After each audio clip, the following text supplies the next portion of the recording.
Hi, my name is Irene Ponce. I'm a National Director for Nursing Technology Modernization. I work with Airway Solutions.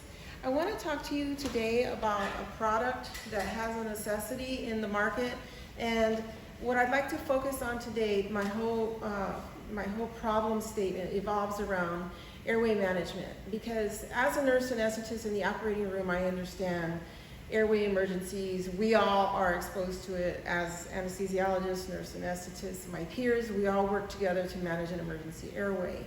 So the goal here is to improve a product that is in existence by adding another feature to it. So the other issue with airway management is that you have airway access situations that occur spontaneously that are not in the same controlled environment as the operating room. Say you have an EMS team out on ambulance and they respond to an emergency, say an accident, a multi-vehicle accident, they have to intubate someone in the field. There could be airway trauma, fractured jaw, bleeding in the airway. The intubation process with direct laryngoscopy is what we normally would do, but the technology, glide scope technology, is another method to approach an airway. So I feel EMS teams are very well trained at this and should include glide scope training, if not already in their arsenal.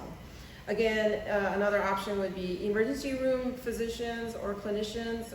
Anything can walk in through that door.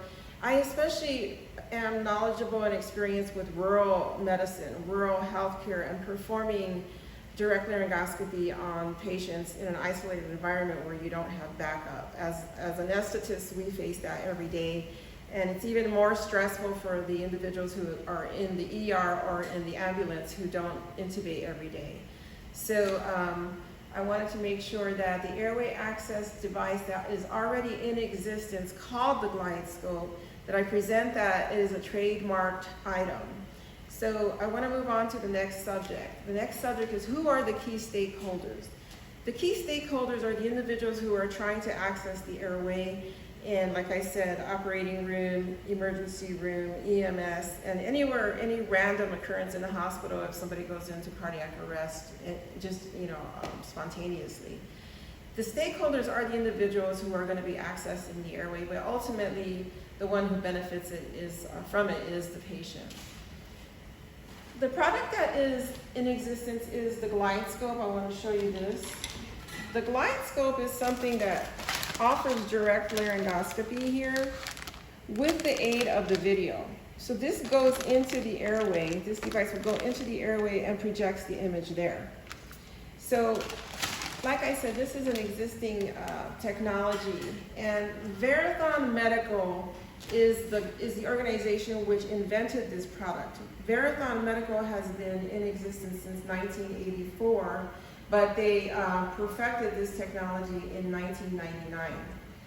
Verathon Medical also does image volume testing for bladder, the urinary bladder. They invented devices that could measure volume inside of, like say, a bladder, but they also could do video footage of inside the ureter and into the bladder. So that's where they started out, but they moved on to direct laryngoscopy, and that is how the glide scope came to be. So again, I want to focus on the glide scope, the features that it has, to where you can zoom in on your image and you can do other things. And the main thing is that you have the imagery of the airway, and with the imagery of the airway, you have a little bit better view because it's deeper into the airway. So to show you just a couple of the features that I'm talking about in the airway, the glide scope has different things that are built into it, like anti-fog solution, image enhancing technologies that make sure that you get a clear view of the airway.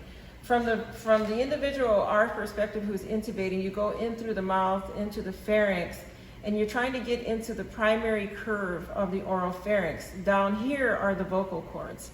So with the direct laryngoscopy, where you don't have the visual imagery, sometimes you can't see because of this tissue compressing your view. So this is your line of sight. So glide scope allows you to see beyond your normal line of vision. The line of sight here with the dotted line is what we would normally have. and the glide scope allows that to illuminate better in here, and also gives you the image surrounding the tissue that you're looking at. So it's a great technology.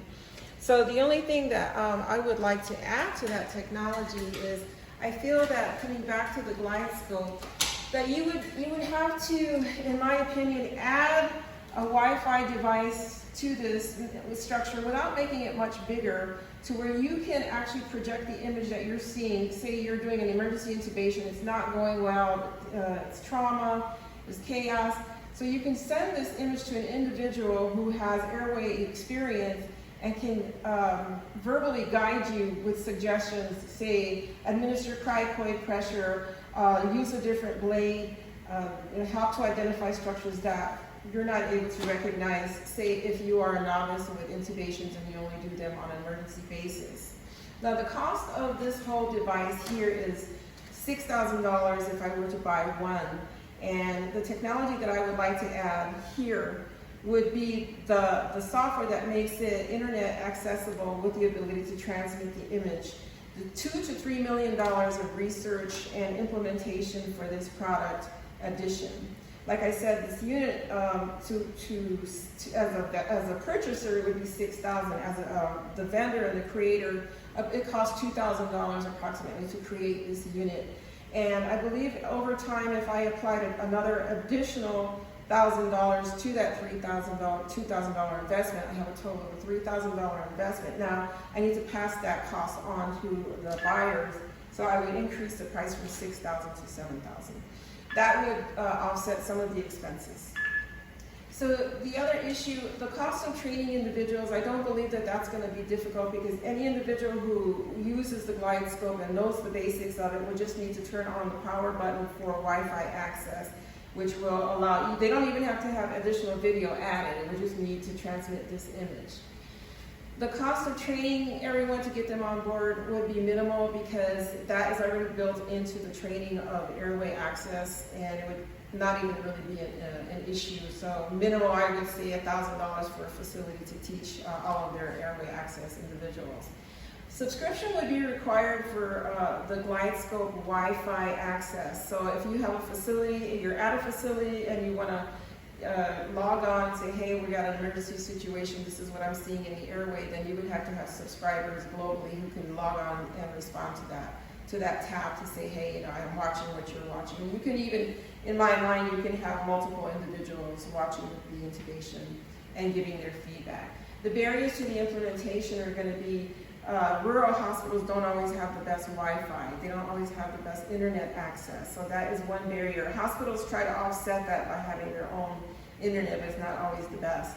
And other barriers would be making sure that you have a network of people who are subscribing to the program, who are available. Say they would need to be on call for this particular hospital if there is an emergency. So the barrier would be that kind of manpower. The cost of the GlideScope as is could be prohibitive, but the additional cost of having the software could be an additional barrier to them. So the interface issues with the technology would be the process of getting the software set up and creating the software, making the software language speak with your system, and also to be transmittable to everyone else who is receiving the video of your intubation, your emergency intubation. And